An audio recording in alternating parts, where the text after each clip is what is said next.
sir, salamat pala sa tulong mo. Nulay. Kung sir, yung kahit po yung sinabi ko po sa inyong nakaraan, sana po. Okay lang. Naintindihan ko. Tsaka siyempre hindi mo pa ako kilala. Sir, yung una po kasi sa Walter po kasi, di naman po ako makikiusap ng hindi ko naman po kilala. Sige, kain ka muna. Naintindihan ko naman. Siyempre hindi mo ako kilala, stranger eh. Kuya Kirby nga eh. Pero ngayon, masaya ako dahil ano na yung loob niya sa akin.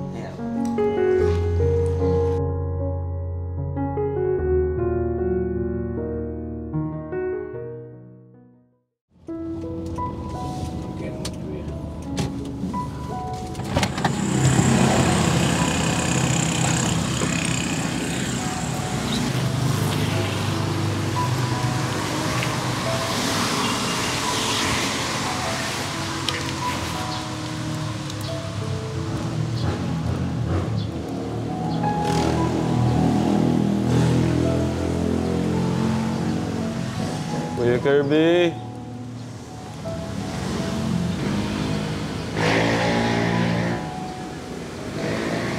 Morning po.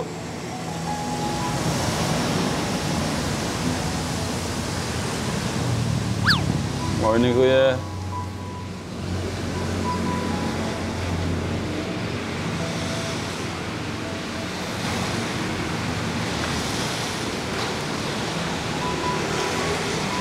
Morning. Ang sarap ng tulog oh.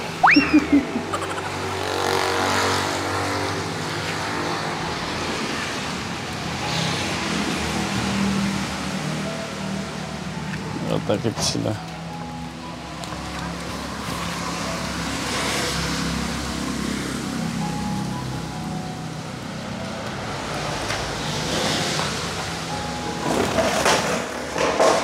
Morning. Pinagdala kitang pagkain eh. Nga ba? Kunin mo na yung pagkain natin doon.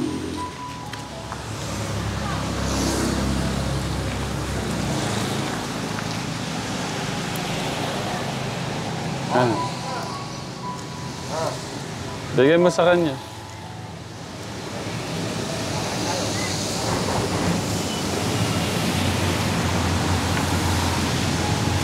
Morning ba? Morning. Kain na tayo.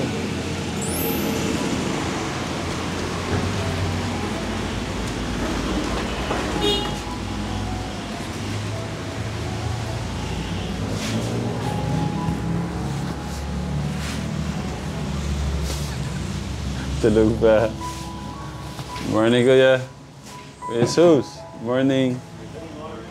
Kain muna tayo. Sabayan mo kami. Good morning ka na lang sa mga nanonood. Good morning. Tatay Grab. Kumusta yung bagong higaan niyo? Okay naman, sir. Ha? Salamat, sir. Ha? Salamat, sir. Welcome. Magkano lang ako, sir? Inindiyan mo kami. Sir. Pasensya na, sir. Ha? Pasensya na po. Okay lang. Masipag ang ating kuya, ano?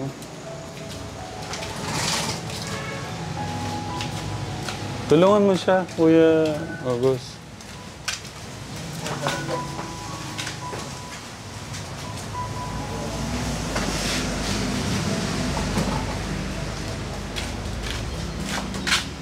Yan. Ikaw ba sasama sa check-up? Yes, sir. Sir, bukas, sir. Ha? Bukas. Pwede ako bukas. Hindi ba pwede ngayon? Yes, sir. Bukas, sir. Lagi na lang... Iniiwasan mo yata yung kapatid mo eh. Hindi naman, sir. Ha? Hindi naman, sir. Hindi naman. Oo. O sige, magdamit ka muna. Para makakain tayo. Thank you, Kuya Gus. Siyempre.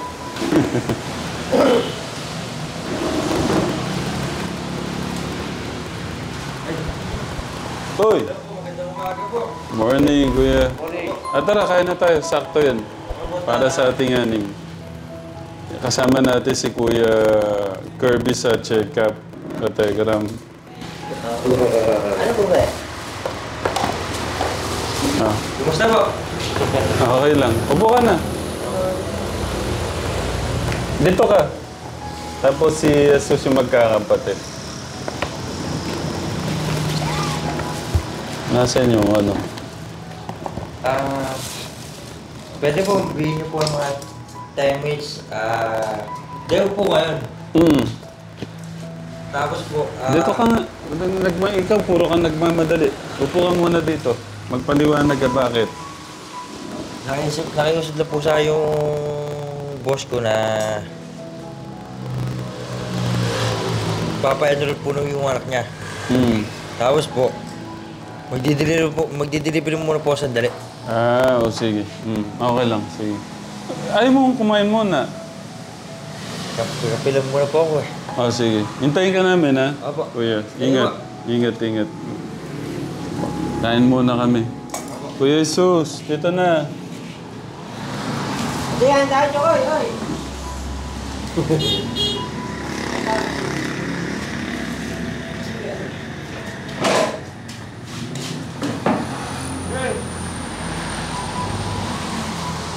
Kuya Gus, magano ka naman. Ay, tabi kayo ni Kuya Kirby.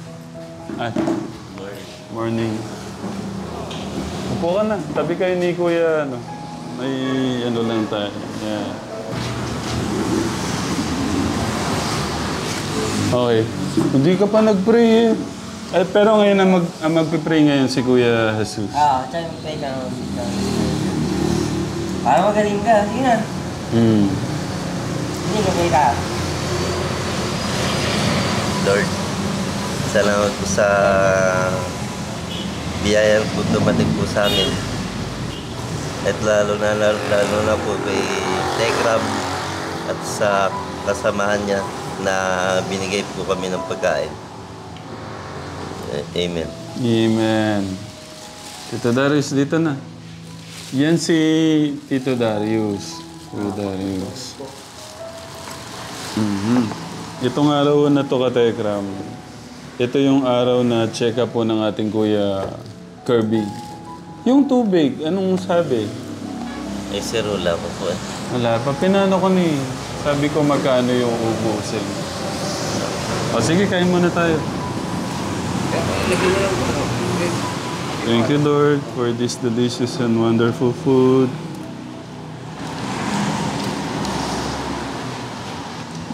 Marunong naman pala siya. Nakakapagluto siya, Kuya. Ano lang talaga, ikaw. Po. Ano siya, wala lang talagang lutuan. Ano. Lagyan mo ng ano, primer. Kuya, Kirby. Namiss kita eh. Ilang araw? 3 araw eh, no? Sir, salamat pala sa tulong. Online? Kung sir, kahit po yung sinabi ko po sa inyong nakaraan, sana po. Okay lang. Naintindihan ko. Tsaka siyempre hindi mo pa ako kilala. Sir, inuuna po kasi sa Walter po kasi, di naman po ako makikiusap ng hindi ko naman po kilala. Sige. Kain ka muna. Naintindihan ko naman. Siyempre hindi mo ako kilala. Stranger eh. Kuya Kirby nga eh. Pero ngayon, masaya ako dahil ano na yung loob niya sa akin. Nakausap ko si mama mo eh. Nung nandyan ako. Kaso medyo mabigat ang ano ni Kuya Kirby. Yung pinto pala, wala pa rin eh, no? Pinasukat ko na rin yan, tsaka sa likod. Tapos susunod yung mga bintana. Pero huwag mo sisirain, ha? Yung po yun. Pero pagka nakainom na siya ng mga kailangan niyang inumin, matatanggal na yung makakatulog ng mas maayos. Hindi na siya magiging mababawasan yung pagka-irritable niya. Mga lahat ng gumugulo sa isip niya, gano'n. Para makapag-work na siya. Makapagsimula na tayo ng bago. No? Kuya. Kuya. Para sa magandang kinabukasan. Sir, kamusta po biyahe pupunta dito? Okay lang. Bukas sa ano kami? Ay, masasama pala kita sa mission mamaya. Kasi papunta kaming ano eh. Ano yan, Kuya Gos? Aliaga. Sa Aliaga. Okay lang. Ano biyagin yun? May mission din kami doon. Ano biyagin yun? Nakikita mo yung ano, dalawang magkapatid na nakakulong. Kahit po. Mamaya kwento ko lang. Ano din? Drugs din. Kaya yung drugs ha, itakwil nyo na yan, isukan mo na. Sanay ba kayong rice morning ang ano nyo? Hindi naman, sir. Kape lang, sir. Kape lang, umaga. Dapat kahit konting kanin talaga. Dapat nga yun nga yung mas maraming kanin eh. Umaga.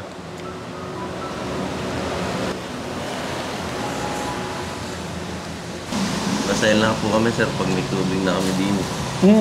Ano ko na? Naasin kami ng tubig. Unang nakita kita, hindi namin alam sino yung... Galing kami doon eh. Palakad ka, may dalang timba. Tapos naligo ka na. Wala kang damit din. Pag ganyan, palakad dire-diretso. Kala ko nga military ano eh.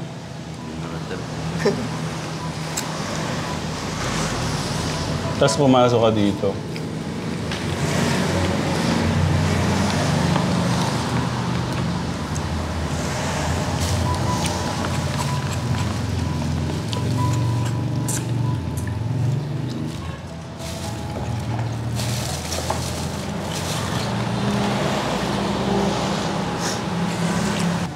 Thank you, Lord, for this coffee.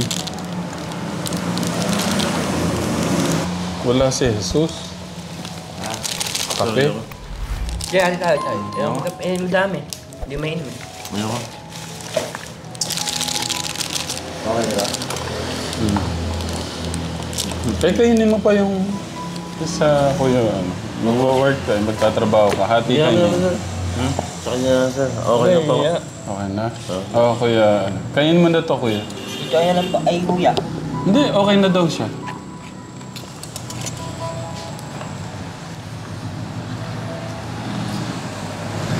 Iniisip niya yung kuya niya. Oh. Galing yan, eh. Si kuya. Ganun nga. Kuya Cardi, no? Salamat pala sa ano. Saka lang, taga-sulog sa mga gamit.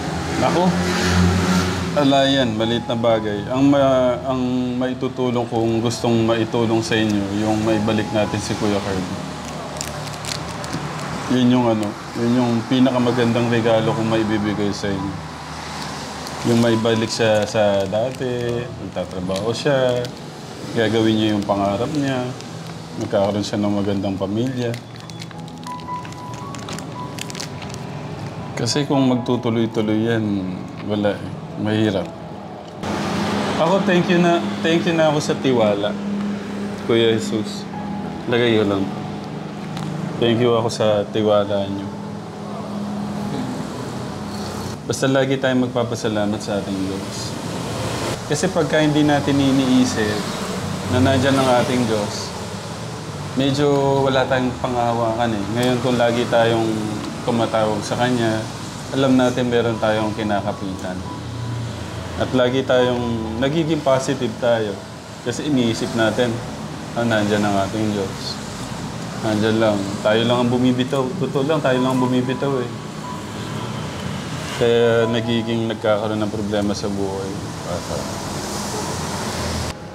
Siguro hinahanap mo ako kahapon eh, no?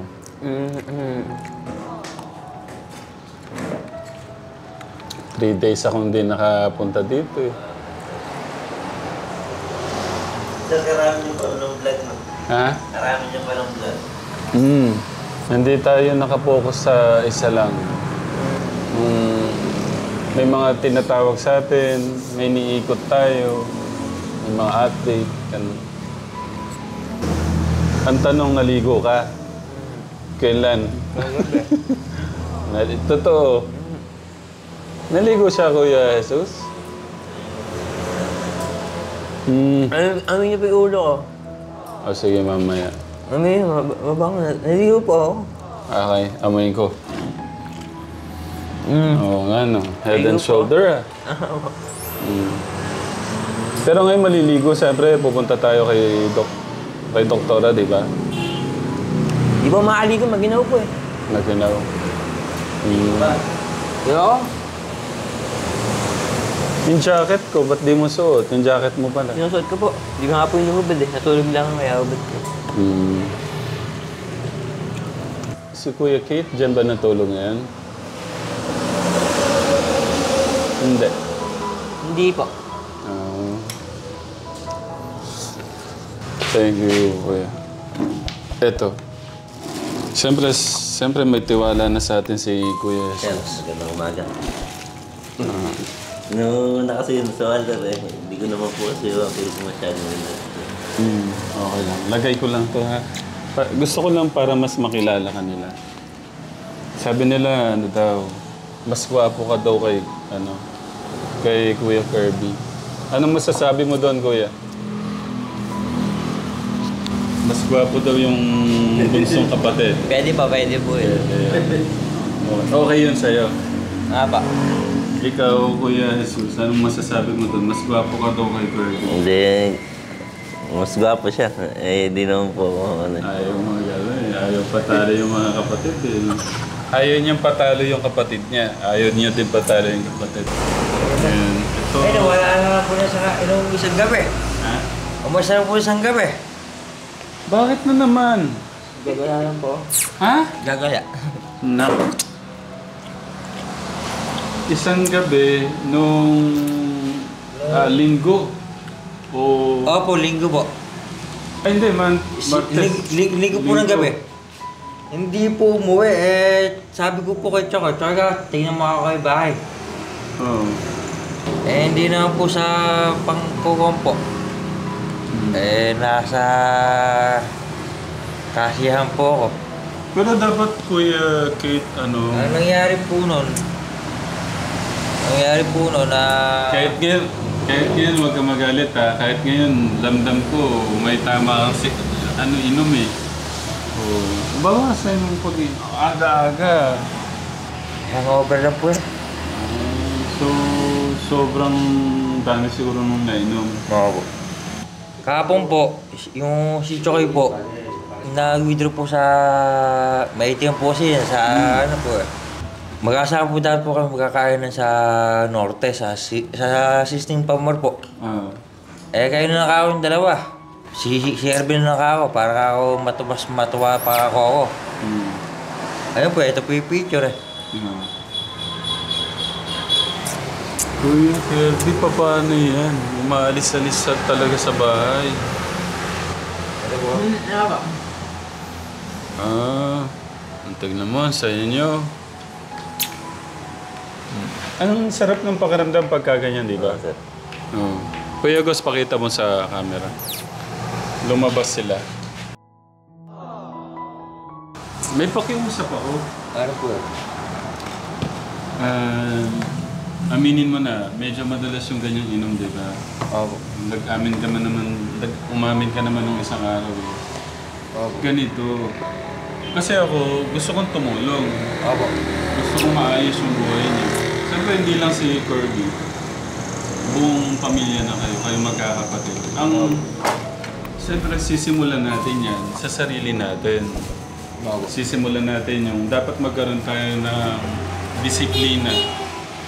Sa buhay, pagka nawala yung disiplina natin sa buhay, magkakaroon ng medyo magulo. Ngayon pa nandun yung disiplina, kaso ang hirap kausapin pala Kuya Kate, kasi may hangover ka pa eh. Hindi po. Kahit po may hangover po kaya... Na ano mo naman? Opo. Okay, siyempre ako nandito. Bilang kuya nyo na lang. Opo. O kaya bilang tatay nyo. Opo. Para mas ano, kasi ituring nyo akong tatay nyo. Opo. Kahit konti lang. 40 na ako, ikaw 30. Ilan ka na ba? Ay, 20, ano ka ba? 26 po. 26. Martin. So, turing nyo na lang akong tatay nyo, o tito, o kuya. Opo. Siyempre ako gusto ko, nandito na ako, gusto ko kahit pa paano, mabuo natin yung magandang pundasyon nyo bilang magkapatid, Opo. yung magandang bukas, kahit pa paano, no? Kahit po may kanya-kanya po kami trabaho, tapos po Hindi. nagdadamayan mo naman po kami. Nagdadamayan Okay po yan. kami. Maganda yan. Napakaganda niya. Kanya-kanyang trabaho. Mas mabilis yung progreso, yung madali nating mapapaganda yung buhay natin, yung kinabukasan natin. Pero, yung disiplina sa buhay, tanggalin na natin yung mga bisyo. Hindi natin mamamadali, pero unti-unti na lang. Opo. Gaya niyan, medyo napapadalas yung inom, wag kang magalit. Bilang kuya mo na lang, o tito, tatay, gano'n na lang. Ang buhay, pagka sinamahan natin ng ganyan, hindi natin madaling makukuha yung kaginawaan sa buhay kasi meron siyang sagabal. May humihila pababa. Kasi imbis na maiipon niyo yung pera na pinaghihirapan natin, napupunta sa wala eh. Opo. Tapos na ano pa yung kalusugan natin. Nadadamage yung kalusugan mo niyan, maniwala ka. Yung kalusugan mo, kalusugan ni Kuya Jesus kasi naninigarilyo din siya. Ano po kasi? Hindi nga.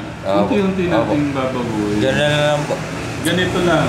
Kung gusto nyo guminhawa yung buhay nyo, kailangan nyo yung tanggalin. Maniwala kayo sa akin. Alin po? Yung bisyo, Bisyo po ano? Opo. yung inom, sigarilyo.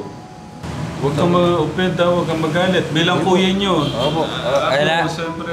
Sa akin po, naramdaman ko po yung malasakit po sa amin. Ano lang, gusto ko yung kalungkutan na bumabalot dito sa bahay nyo, mabasag, matanggal natin. Opo. Yan lang naman ang ano ko dito habol ko. Kasi kung maayos natin yan, pagka okay na, kasi magiging pakiramdam ko. Na kuya, Apo. si Kuya Kirby, tignan mo, say pagka nakita ako, tumatalon eh. Masaya lang sa puso.